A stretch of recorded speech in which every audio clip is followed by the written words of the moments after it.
Assalamualaikum warahmatullahi wabarakatuh. Kembali lagi dengan saya Sri Wahyuni. Nah, kali ini kita akan membahas tentang berita. Nah, di sini ada pengertian berita, di mana berita adalah sebuah informasi yang sifatnya fakta yang sedang terjadi maupun sudah terjadi dan disampaikan melalui perantara media, baik itu media elektronik maupun media like cetak. Nah, penyampaian berita juga bisa melalui mulut ke mulut dan harus merupakan sebuah kenyataan, bukan karangan fiktif atau cerita yang dibuat-buat. Selanjutnya ada syarat sebuah cerita, di mana sebuah berita yang baik harus memenuhi syarat pembuatan berita yang baik. Berita yang baik adalah berita yang memenuhi kode etik dalam jurnalistik yang sudah memenuhi syarat-syarat sebagai berikut. Yang pertama itu berdasarkan fakta, di mana informasi dalam berita yang disampaikan harus sesuai fakta sesungguhnya terjadi di lapangan. Berita tidak boleh dibuat berdasarkan karangan atau cerita fiktif. Yang kedua ada aktual, artinya informasi dalam berita yang disampaikan adalah informasi terkini ataupun terbaru. Hal ini bisa dibuktikan dengan jarak waktu antara berita disiarkan dengan kejadian yang diberitakan tidak berbeda terlalu jauh. Nah, selanjutnya berimbang. Dalam berita, informasi yang disampaikan tidak hanya harus berupa fakta, namun juga berimbang. Berimbang ini maksudnya itu adalah fakta atau informasi yang disampaikan adalah informasi yang sebenarnya serta tidak memihak maupun memojokkan salah satu pihak. Dengan begitu, masyarakat yang membaca ataupun melihat juga tidak akan terpengaruh. Yang selanjutnya itu lengkap. Nah, di mana unsur terakhir yang harus ada dalam sebuah berita itu adalah lengkap. Artinya, setiap informasi dalam berita harus disajikan secara lengkap. Tidak ada yang disembunyikan atau dikurangi. Dengan begitu, masyarakat atau khalayak luas yang membaca atau mendengarkan berita tidak menjadi bingung atas informasi yang telah disampaikannya.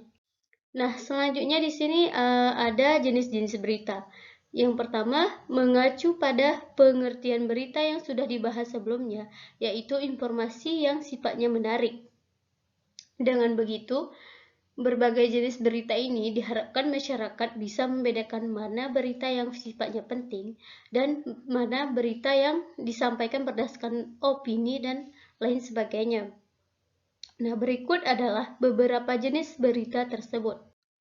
Nah, di mana di sini tergolong 5 berita. Nah, yang pertama ada strike news, yaitu berita langsung. Yang kedua ada deep news, yaitu berita mendalam. Dan yang ketiga ada investigation news, yaitu berita investigasi. Nah, yang keempat ada interpretive news, yaitu berita interpretasi. Nah, dan yang kelima ada berita opini. Nah, dan di sini juga ada fungsi dan tujuan berita.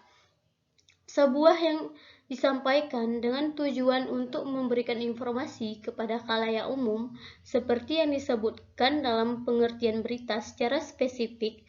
Berita dibuat dengan fungsi dan tujuan tertentu. Nah, berikut ini adalah fungsi serta tujuan dibuatkan sebuah berita. Nah, di sini ada 4 fungsinya. Yang pertama ada untuk menyampaikan informasi. Yang kedua, membantu masyarakat bersikap terbuka. Dan yang ketiga, lebih meningkatkan kesadaran pada publik. Dan yang kelimanya adalah membentuk opini publik. Selanjutnya, unsur-unsur yang terdapat dalam berita itu adalah 5W1H. Nah, di mana itu adalah yang pertama yaitu apa yang terjadi di dalam berita. Yang kedua, who, siapa yang terlibat dalam berita. Yang ketiga, why, mengapa hal itu bisa terjadi.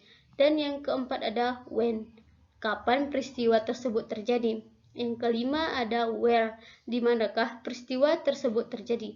Dan selanjutnya adalah how, bagaimana peristiwa itu terjadi. Nah, mungkin itu saja penyampaian dari saya. Lebih dan kurang saya mohon maaf. Wabillahi taufiq wal hidayah. Wassalamualaikum warahmatullahi wabarakatuh.